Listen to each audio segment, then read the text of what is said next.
अर्णब गोस्वामी हैं जो एक नंबर का देशद्रोही, जिससे मैं कहूं तो कोई दिक्कत वाली बात नहीं है।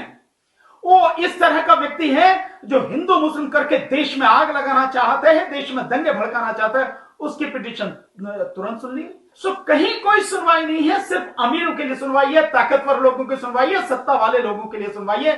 उन्हीं के हाथ की कठपुतली है अदालत। आज की तारीख में तो कुछ नहीं है। सबसे ज्यादा अन्याय सुप्रीम कोर्ट से होता है, उसके बाद हाई कोर्ट में उससे कम होता है, और अगर थोड़ा बहुत न्याय कहीं मिल सकता है तो वो लोअर कोर्ट से मिलता है। ये तो मैं तो बहुत समय से बार बार कहता रहा हूं, कितनी ही जगह मैंने ये बात कही है। बहुत लोग इस बात को जानते हैं, अब तो किसी के सामने ये सब कुछ छुपाई नहीं है कि जो अदालतें हैं, विशेषकर जो बड़ी अदालतें हैं यानी कि सुप्रीम कोर्ट वगैरह, हाई कोर्ट वगैरह, ये सिर्फ अमीरों के लिए काम करती हैं, ताकतवर लोगों के लिए काम करती हैं, सत्ता में बैठे पॉलिटिशियंस के लिए काम करती हैं, किसी और के लिए कुछ नहीं है। ये तो सच है। एक उदाहरण नहीं है, इसके कई उदाहरण हैं जिन्हें आप देख सकते हैं, जो लगातार आपके सामने हो रहे हैं। तो जस्टिस दीपक गुप्ता जी का जो कहना है, हाँ, मुझे इसमें एक बात जरूर कहनी है कि जस्टिस दीपक गुप्ता जी ने जो भी बात कही है वो रिटायरमेंट के बाद कही है, सीट पर रहते हुए क्यों नहीं कहा।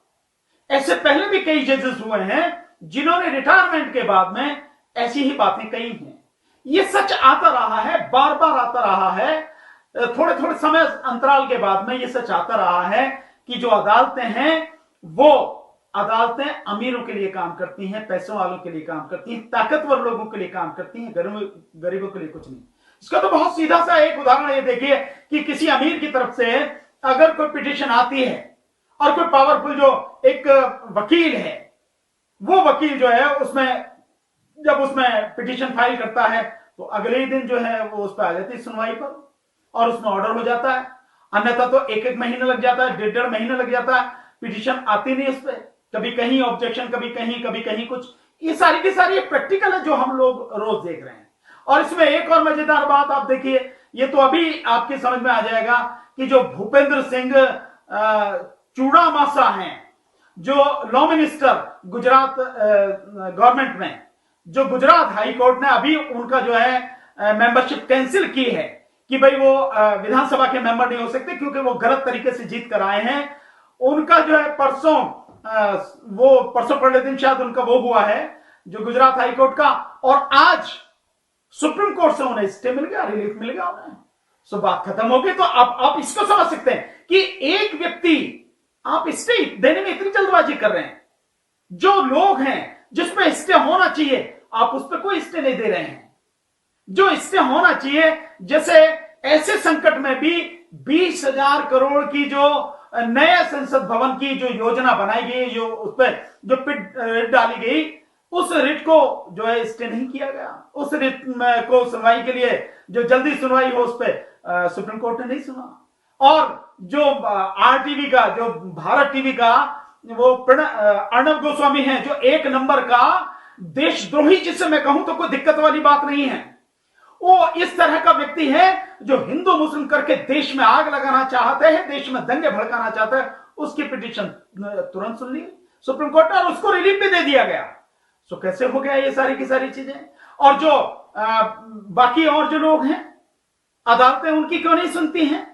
अदालतें क्यों नहीं सुनती कि जो लोग हैं, बेगुनाह लोग हैं, जिनको जबरदस्ती दिल्ली दंगे के उसमें फंसाया जा रहा है, जिसमें सफूरा जरगर हैं और मीरान हैं और कितने ही लोग हैं जिनका कोई लेना देना नहीं है, लेकिन जिन्होंने सीए, एनपीआर और एनआरसी के उसमें आंदोलन में लगातार भाग लिया, कोऑर्डिनेट किया, और जो उनका संवैधानिक हक था वो उन्होंने इस्तेमाल किया, उनकी सुनवाई नहीं हो रही। तो ये जो चीजें हैं, सो ये सारी की सारी अमीरों के लिए काम करती हैं, ताकतवर लोगों के लिए काम करती हैं अदालतें। यही सब। तो आपने जैसे गुजरात की बात कही और ये अर्णब गोस्वामी जो पत्रकार है उसकी बात कही, तो ये जो कानून में जो बदलाव किया गया है, श्रम कानून जो है, जो 12 घंटे के लिए जो काम करेंगे मजदूर, उस पर सुप्रीम कोर्ट क्यों कुछ नहीं सोच रही? नहीं, कुछ नहीं सोचेगी, जबकि मैं समझता हूं सुमोटो इस पे लेना चाहिए। सो यही तो है, इसीलिए जस्टिस गुप्ता ने जो कहा है बिल्कुल सही कहा है कि अमीरों के लिए काम करती हैं। अगर गरीबों के लिए काम करती तो जो श्रम कानून खत्म कर दिए गए, जो उत्तर प्रदेश की सरकार ने, मध्य प्रदेश की सरकार ने और अब कर्नाटक सरकार भी करने जा रही है, गुजरात सरकार ने कर दिया, ये जो सरकारों ने सारे के सारे श्रम कानूनों को लगभग खत्म कर दिया है और केंद्र सरकार भी उस पर ठप्पा लगा रही है, कह रही है कि 44 कानूनों को 4 कोर्ट में जो इकट्ठा कर दिया गया, ये जो सारी की सारी चीजें हैं सुप्रीम कोर्ट को सुमोटो लेना चाहिए। क्या सुप्रीम कोर्ट को दिखाई नहीं देता कि जो मजदूर हैं श्रम कानूनों को खत्म करके अब ऑर्डिनेंस लाके ये व्यवस्था कर दी गई है कि वो 8 की जगह 12 घंटे काम करेंगे, हफ्ते में 72 घंटे काम करेंगे। उनकी जो है काम करने की कंडीशंस कैसी होंगी, जगह कैसी होंगी, इस विषय पर कोई अब वो सवाल नहीं उठा सकेंगे, कोई ट्रेड यूनियन नहीं बना सकेंगे, वो किसी जो है लेबर कोर्ट में नहीं जा सकेंगे, कहीं भी किसी तरह की वो आवाज नहीं उठा सकेंगे। ये दिखाई नहीं देता सुप्रीम कोर्ट को, इसीलिए मैं कह रहा हूं ये बिल्कुल सच बात है। और एक और उदाहरण आप देखिए कि दिल्ली हाईकोर्ट का जो उदाहरण, बड़ा जबरदस्त उदाहरण कि कपिल मिश्रा जैसे व्यक्ति और वो जो है अनुराग ठाकुर जो मंत्री है, वित्त राज्य मंत्री है, और एक और जो क्या है वो वर्मा, प्रवेश वर्मा जो एमपी है, इन सारों ने जिस तरह से दंगा भड़काने वाले भाषण दिए, जो देश में आग लगाने वाले भाषण दिए, ऐसे लोगों के खिलाफ एफआईआर के लिए जब जस्टिस मुरलीधरन ने जो कहा कि भाई इनके खिलाफ जो है एफआईआर होनी चाहिए, तो जस्टिस मुरलीधरन का ट्रांसफर कर दिया गया और उसके बाद में उनके उस पर लगभग स्टे दे दिया गया 1.5 महीने का, और अब कोई चर्चा नहीं है। तो मतलब 50-52 दिन तो इसी के हो गए, इसके जो कोरोना के। सो कहीं कोई सुनवाई नहीं है, सिर्फ अमीरों के लिए सुनवाई है, ताकतवर लोगों की सुनवाई है, सत्ता वाले लोगों के लिए सुनवाई है, उन्हीं के हाथ की कठपुतली है अदालत आज की तारीख में, तो कुछ नहीं है। तो आपने जैसे ये कपिल मिश्रा की बात कही और प्रवेश वर्मा की बात कही और गुजरात का जो इलेक्शन जो उनका कैंसिल हुआ उनकी बात की, तो क्या सरकार के दबाव में अदालत काम करती है क्या? जस्टिस गुप्ता की बात माने तो यही बात है कि भाई उनके दबाव में काम करती है। और इसके और जस्टिस दीपक गुप्ता जी ने कहा है ना कि सरकार दबाव डालती है, दबाव डालने की कोशिश करती है। मैं कहता हूं कि ये जो शब्द उन्होंने इस्तेमाल किया है, थोड़ा सा राजनीतिक भाषा इस्तेमाल करती कि कोशिश करते नहीं, कोशिश नहीं करती, दबाव डालती है। और दबाव डालने के उसके कई तरीके हैं और इसका सबसे ज्वलंत उदाहरण 2 हैं, जस्टिस एस मुरलीधरन का ट्रांसफर और उनके खिलाफ कपिल मिश्रा और अनुराग ठाकुर और प्रवेश वर्मा के खिलाफ जो एफआईआर की बात है, फिर उसका टल जाना, उस पर स्टे हो जाना और उसको घुमा देना, ये सारी की सारी चीजें। और इसके बाद एक और ज्वलंत उदाहरण जो सुप्रीम कोर्ट का है, justice Ranjan Gogoi, chief justice Ranjan Gogoi के खिलाफ सेक्सुअल असॉल्ट का मामला अचानक बनना और उसके बाद में फिर जितने भी महत्वपूर्ण मसले हैं जिसमें जो है अपना जो उसका है राफेल का मसला है, राफेल का मैटर था, उसके बाद जो उसका राम मंदिर का मसला था, और जैसे कितने ही इस तरह के मसले थे, इंपॉर्टेंट मसले, उनमें जो फैसले आए। और उसके बाद रंजन गोगोई जी को राज्यसभा का जो मेंबर बनाया गया बीजेपी उसकी तरफ से, सरकार की तरफ से। तो ये जो सारी की सारी चीजें हैं, ये साफ समझ में आती हैं कि ये सब कुछ